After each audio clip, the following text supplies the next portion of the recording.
Do the twizzle with me. Everybody, starting doing the twizzle. Everybody, if you're ready to sizzle, you twist a little and you twist a lot. And when you really get hot, that's the twizzle.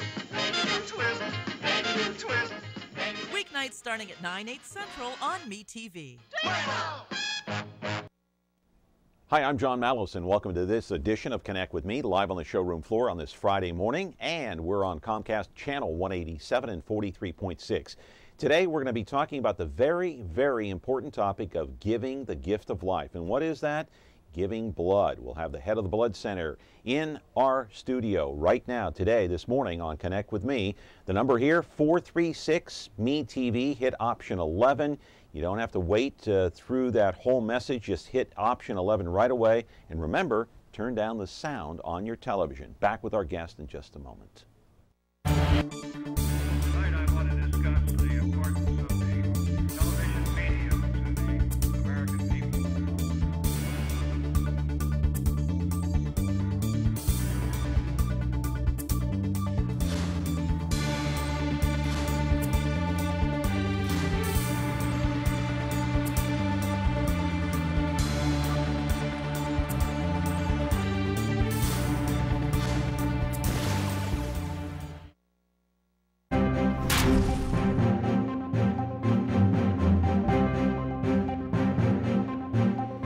This was a short week. Of course, we celebrated Memorial Day, and last weekend was just a gorgeous weekend to get out and, go boating, have a barbecue, but also honor those people who gave their lives for this country. That's what Memorial Day is all about. That's why it was founded. It really wasn't founded so you can go out and barbecue with your family. It was to honor those who had fallen before us.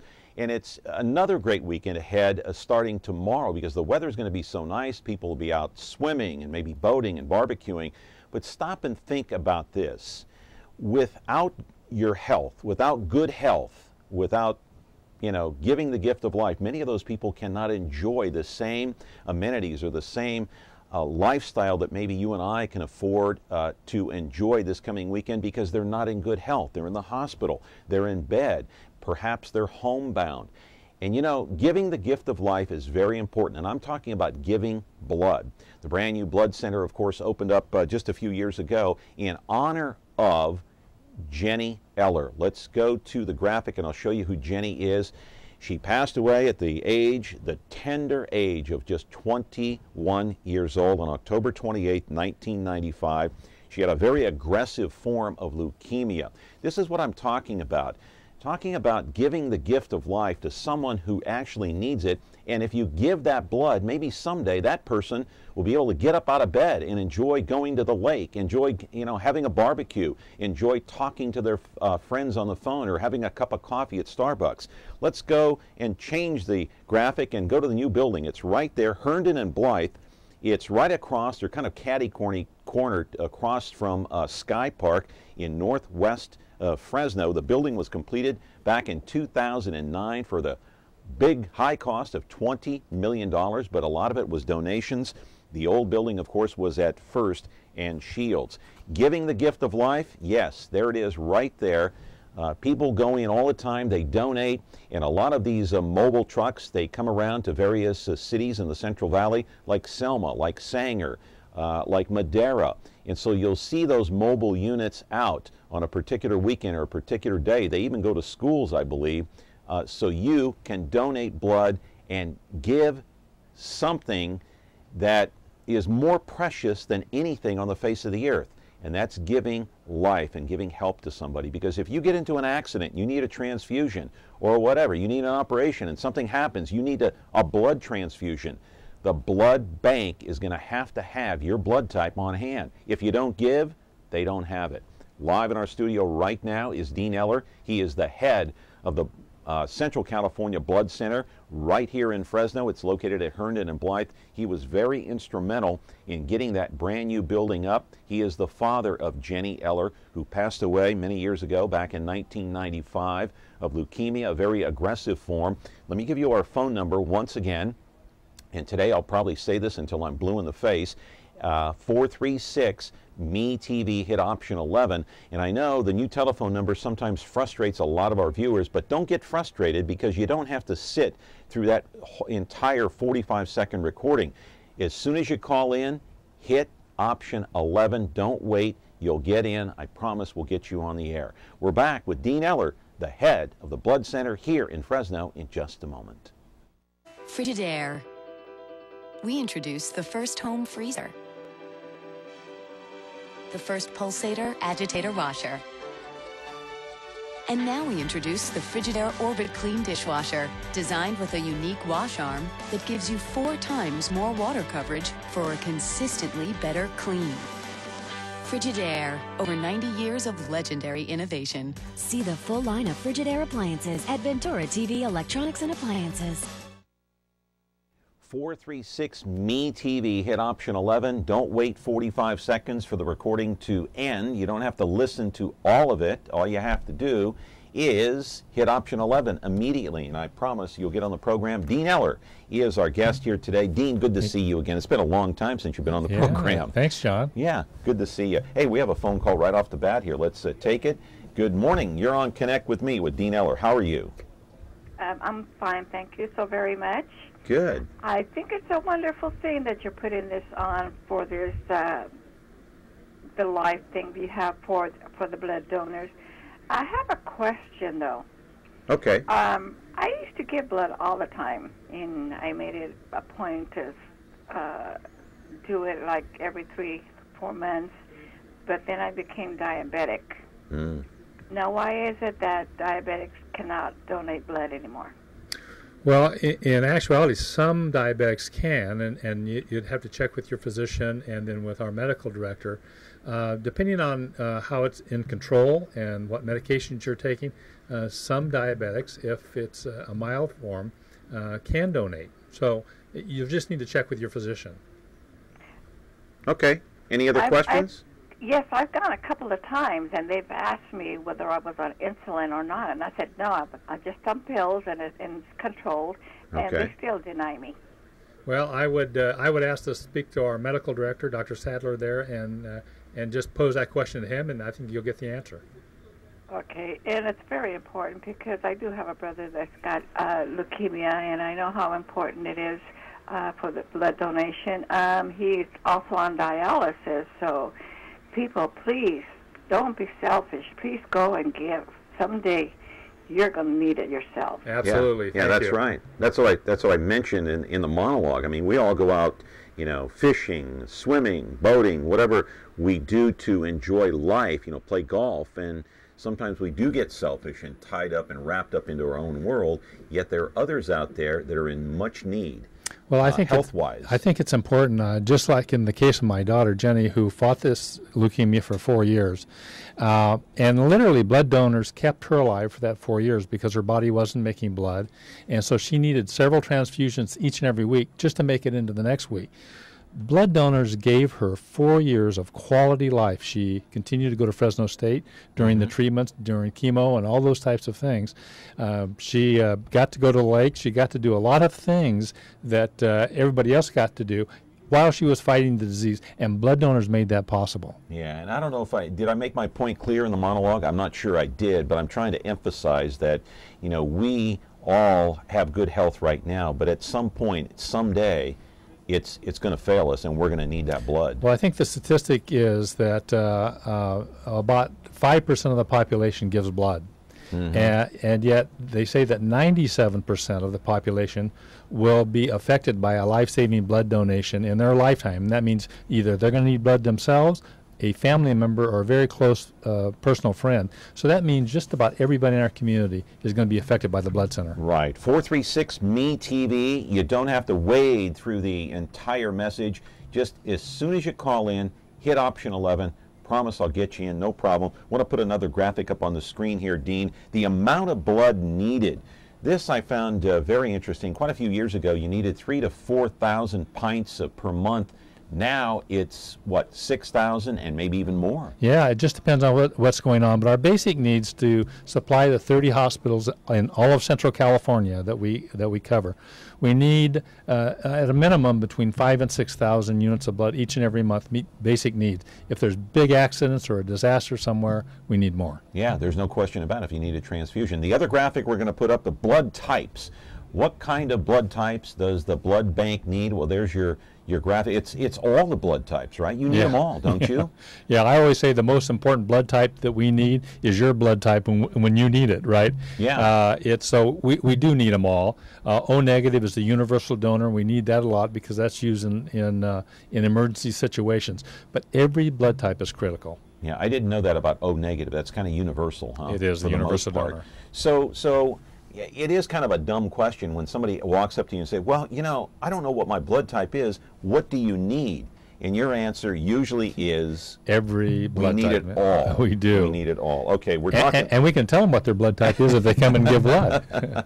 Yeah, on the spot, or does it take? No, a while? it takes. We have to test it, but we send them a card in the mail a couple weeks later. Okay, all right. We're talking to Dean Eller, the head of the Central California Blood Center. It's on Herndon and Blythe. Go there. Donate your blood if you have nothing to do this weekend, or even if you have something to do. Just look at your own situation, your own life, and see what a good life you're living, and help someone else in need, because someday, you never know, you might need that transfusion yourself. We're back, 436-ME-TV, hit option 11.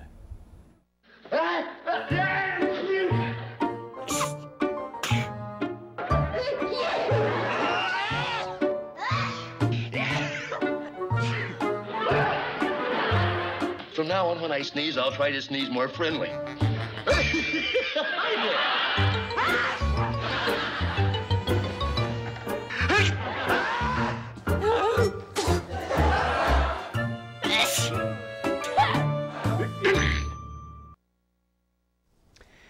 All blood types are needed if you want to give this weekend. Of course, the blood center is it open this weekend or no, closed? We're open on Saturdays. We're closed on Sundays, Okay. but we're open 9 to 3 on Saturdays. Okay, normally you're open from when to when? Normally we're open from 8 a.m. to 6:30 p.m. Monday through Thursday, 8 a.m. to 6 p.m. on Fridays. Wow, it gives you plenty of time to get off work and drive over there. I know it's in Northwest Fresno. We take away all of the excuses. We make sure it's convenient. Right, right. But it's located. It's in such a beautiful area there. It's the layout is great. There's no hassle. There's plenty of parking. Plenty. Yeah. Okay. So one of the questions that you were here last time. One of the questions I remember. A caller called in and asked you about how safe is the blood. Good question. What is your answer today? Well, it's incredible. It's obviously safer than it's ever been. Testing that was developed just a few years ago called nucleic acid testing. What is that? It's the state of the art. You'd have to be a scientist to figure it all out. But I will tell you this, that where it took years ago, where it took 6 months or a year to detect HIV or hepatitis in the blood, now it's a matter of days from the time of infection. So it's virtually problem-free as far as the testing goes right now. I don't think there's been a case of HIV transmitted through a blood donation for at least the last 15 years. Let's say someone goes in, like myself, and I donate my blood. Okay, now you have my blood in one of these plastic bags. Where does it go from there? Well, we take the blood. Then it goes back into our lab, and we test it. And we actually you don't send it out for testing then? No, we do it all right here. We're a full service. You test all of the blood at your center? We're the only full service lab in California right now for blood donations. So we do it here. We separate the blood into different components. So actually, your blood donation's going to go to 3 different people. And then we send it out to the hospitals. I see. And you test it for HIV, you test it for hepatitis, or any other kind of contamination that your blood may have, That's right? We're right there on site. Right on site. We're testing for West Nile virus. We're testing for anything that is a virus that could be transmitted through blood. And the blood that is contaminated, what do you do with it that you can't use, let's say? We destroy it. It's destroyed. Yeah. Now, how long can you keep the blood on hand? before it goes bad? Well, red blood cells are good for 42 days, so we can keep those. And it never makes it that far, but they are actually good for 42 days. If you come in and give platelets, they're only good for 5 days, or plasma is good for a year.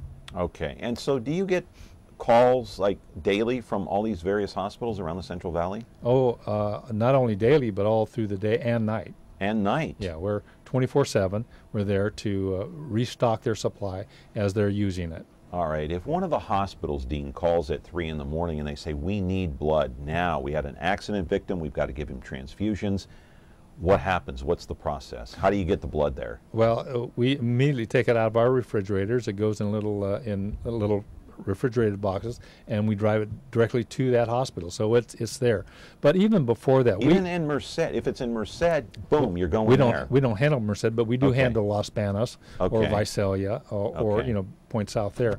But I think the important thing to realize is we manage the blood inventory for all 30 hospitals in Central California. Amazing. And we keep a supply at the hospital, a big supply. Okay. And so before it ever gets to where you just need it just right this moment, we've already been there and replaced it most of the time. Okay, okay. But so once in a while you do get that call. It does. You've got to If drive it out If we there. have a massive transfusion type thing, big accident, then certainly that's the case. But the hospitals are really good about calling us all during their procedures to let us know where their stock level is. Right. All right. I want to put up some pictures of some people giving the gift of life, giving blood at the blood center. And there you are, Dean. There's some people out there giving the blood. Yep. Now, what are the requirements to go in and give blood? What do you have to be in great physical health, or what? And the age groups. What are the age groups? Well, you have to be at least 16 with parental consent, 17 without,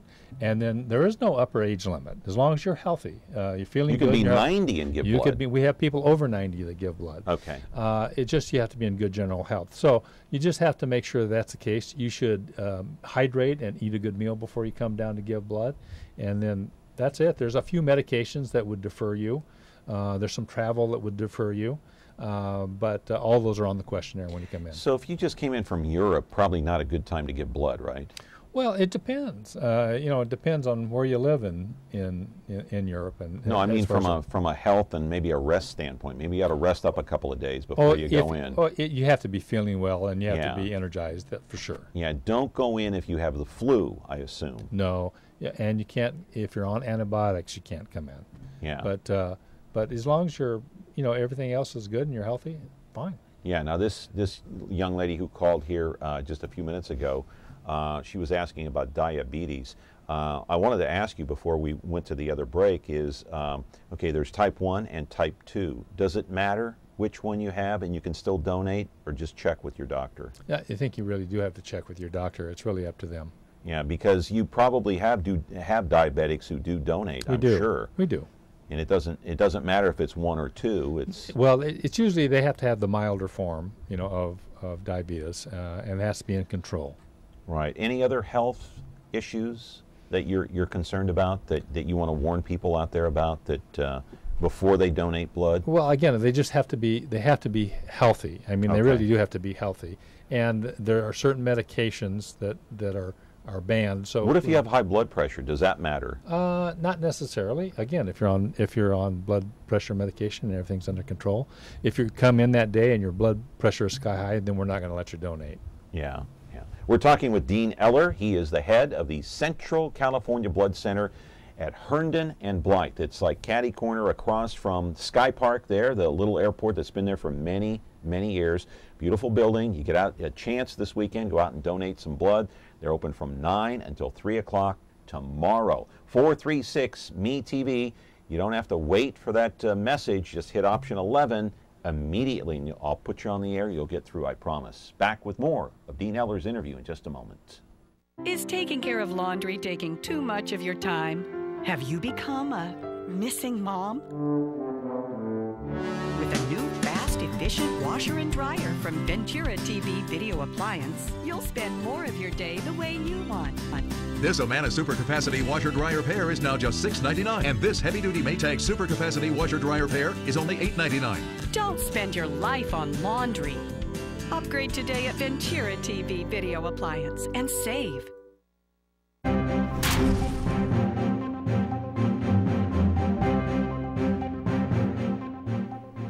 And back with Dean Eller, and I'm probably going to say this until I'm blue in the face. You and I, you never know what's going to happen in life. I mean, you turn the corner and something unexpectedly happens. You're going to need blood. And thank God, knock on wood, for those people who have already donated and continue to donate, because without those donations, many people would be hurting much more than they are now. So Dean, your daughter, you said, lived for 4 years on those donations. I want to turn you to the monitor here. We'll take a little look at a video here of your daughter, Jenny, who passed away in 1995 at the tender age of 21, and there she is there. Yeah. She's your driving force, I assume. She really has been. She's been the inspiration. She was very passionate about blood donors because she realized that they were keeping her alive. And so it was her mission in life, very short life, to make sure people understood people just like her had to depend on them for the very essence of life. And they did. They kept her alive for 4 years. What do you think if she were alive today, and I know you think she's looking down on you, I'm sure. What do you think she thinks? Oh, that's a great shot. She was a softball player, right? She was a softball player. She was a catcher, and very recruited Division I softball. What pitcher. high school? She went to Bullard High School. Okay. And so, all that was very good. She was a very good softball player. What would she think today if she was here and she saw that new blood center?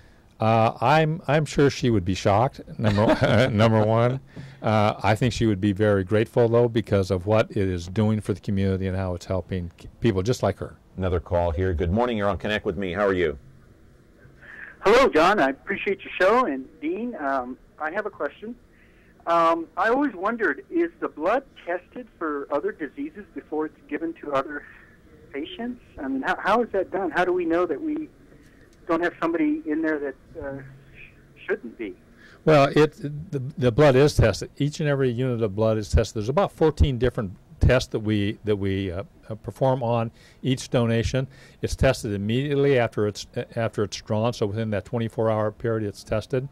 It's a high-tech testing, and so anything that's going to show up that has a viral load that can be detected is going to be found. Are you able to donate, sir? Yes, I am. In fact, I'm at First and Dakota. I'm pretty close to the blood center there. Is that where we go? No, that's the old center. Oh. Yeah, that's the old one. You can probably the closest one to you is on Shaw and 6th. Yeah, it's a brand new center there. Yeah, wonderful. I think I'll go in there then. Yeah, and the main center, of course, the new building is at Herndon and Blythe. I don't know if you've driven by there, but how old a gentleman are you? I'm 57. Okay, and you're generally speaking, you're in pretty good health? Yeah, sure. Oh, that's great. And so have you donated before? I want to ask you that. You know what? I never have, but I'm looking at it now, and like you say, we never know when we might need it. That's and we right. should. Everybody should, at least one time. Well, we'll be glad to see you. Right. Okay, great. Thank you so much, right. John, for Thank you very much for the call. So you said your daughter probably would be shocked if she saw what was going on today. I think so. I mean, I think she was a very outgoing, gregarious gal, but from the standpoint of the impact that her life has had on our community and actually nationwide, because her story is told all over the country, to institute or have people come and give blood. It's an amazing thing. So I think she would be shocked that this 18-year-old girl at the time would have such an impact on society. Right. Now, I know you probably know that my daughter, several years ago at the age of 2, nearly died of E. coli bacteria. She had several strokes. She had kidney failure. Somehow she survived, and I'm so grateful that she's here and alive today and still here with all of us. And you know, it still hits me kind of hard, even though she lived. But in your situation, your daughter passed away. Is the blood center and keeping her dream alive, is it a way for you personally, Dean, to be able to deal with that grief of losing a child? Well, absolutely. It's been my life mission ever since. So it really is a sense of satisfaction of what happens. But I think what's really important, my daughter, yes, passed away. But what blood donors did for us, because we fought this disease for 4 years, was they gave me, this father and her mother, 4 more years of birthdays, 4 more Christmases. Right. I mean, 4 more years of wonderful memories that will last us a lifetime. It's all in how we deal with that grief. some people deal with it a lot better than others. Wouldn't you agree? Oh, I think that's true. I think that you have to. I'm the type of person that like to see the positive in what happens. And, see, that's the thing. You're dealing with this in such a positive way. It's incredible to me. Yeah. Well, I mean, I think Jenny was such a positive person. I think Right. any other way would make her sad. So we keep the positive and look at what her life has accomplished. She's probably accomplished more in her short life than most of us will in our entire life. Probably, yeah, because she lived 21 years. She would have been, what, 40 this year? This year, at the end of this year, she'd be 40. Yeah, and what would she be doing right now, would you suspect, in her, Well, I would fulfilling her life goal? I would have hoped that she would have finished medical school and would have been practicing. She was a pre-med major and biology major in pre-med, and so I think she would have been somewhere in the medical field. Yeah. We're talking with Dean Eller. He is the head of the Central California Blood Center here in the city of Fresno. It's located at Herndon and Blythe, across the street from Sky Park. Name some of the other locations. You named one of them just a minute ago. On Shaw Avenue around 6th. We also have one at Champlain and Perrin. Okay. We have one in Visalia on Mooney Boulevard.